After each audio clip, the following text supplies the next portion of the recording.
সম্মানিত সুপ্রিয় বন্ধুরা, আসসালামু আলাইকুম। আজকে আমাদের সিএসএস ক্লাসের 17তম ক্লাস। আর আজকের ক্লাসে এই যে অ্যানিমেশন, টেক্সট অ্যানিমেশন বিষয়টা, তো এই বিষয়টা কিভাবে সিএসএস এর মাধ্যমে করা যায় সেই বিষয়টা আজকের ভিডিওতে আমরা দেখব। তো এখানে কিন্তু আসলে দুইটা টেক্সট আপনারা যদি একটু ভালো মতো লক্ষ্য করেন তাহলে একটা অ্যানিমেশন হচ্ছে, আরেকটা কিন্তু এমনিতেই কিন্তু সেটা স্ট্যাটিক ভাবে কিন্তু আসলে রয়েছে। তো যাই হোক, বেশি কথা বলবো না, এখন আমরা সরাসরি চলে যাব ভিএস কোডে। কিভাবে করা যায় সেই বিষয়টাই বলবো, কোডের মাধ্যমে দেখব। তো বয়লার কোডে আমি টাইটেলটা দিয়ে দিচ্ছি, সেই সাথে অথর নেমটাও দিয়ে দিব। আর আপনারা কিন্তু অবশ্যই যদি আমার ভিডিও থেকে উপকৃত হন অবশ্যই চ্যানেলটি সাবস্ক্রাইব করে রাখতে ভুলবেন না। লাইক, কমেন্ট, শেয়ার এগুলো মাস্ট করতেই পারেন। যাই হোক, এখন কিন্তু আমরা সিএসএস এর যে লিঙ্ক সেটাকে কল করে দিলাম। এখন বডিতে আমরা একটা কাজ করব। কি কাজ করব? ডাটা অ্যাট্রিবিউট কিন্তু এখানে ব্যবহার করব। ডাটা অ্যাট্রিবিউট কি? এটা কিন্তু ট্যাগের মধ্যে এক্সট্রা কিছু টেক্সট আমরা যুক্ত করতে চাই কিনা সেটা কিন্তু নির্দেশ করবে। যাই হোক, আপনারা আসলে ওই সিম্বলের জন্য HTML আইকন বা HTML সিম্বল কোড লিখে সার্চ করবেন। তো আমি যে সিম্বলটা এখানে ব্যবহার করতে চাচ্ছি দেখতে পাচ্ছেন, তো এটা কপি করে এনে আমরা জাস্ট এটাকে H1 এর মধ্যে দুই পাশে পেস্ট করে দিব। তো এখন ডাটা অ্যাট্রিবিউটটা কিভাবে ব্যবহার করা যায়? এখানে কিন্তু ডাটা আমরা যেহেতু এক্সট্রা একটা মানে টেক্সট ব্যবহার করব, সুতরাং এক্সট্রা নামটা আমি ঐচ্ছিকভাবে কিন্তু এটা দেওয়া যায়। তো এখানে কিন্তু হুবহু টেক্সটে যা দিয়েছি সেটা কিন্তু ডাটা অ্যাট্রিবিউট, এখানেও কিন্তু আমি তাই দিয়ে দিলাম।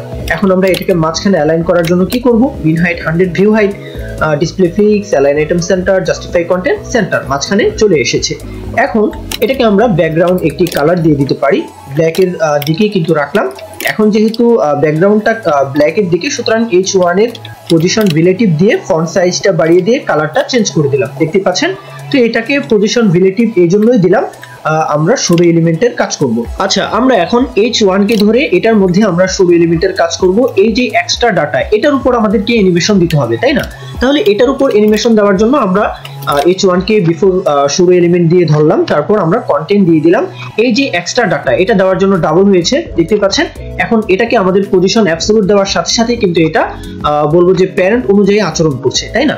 এখন কালার চেঞ্জ করে দিলাম, উইডথ দিয়ে দিলাম, সেই সাথে এটার ওভারফ্লো যদি থাকে হিডেন রাখলাম, কাজ হচ্ছে না। তাহলে কি করব? আরো একটি এলিমেন্ট আমরা যুক্ত করতে পারি, সেটা হচ্ছে হোয়াইট স্পেস, নো র‍্যাপ।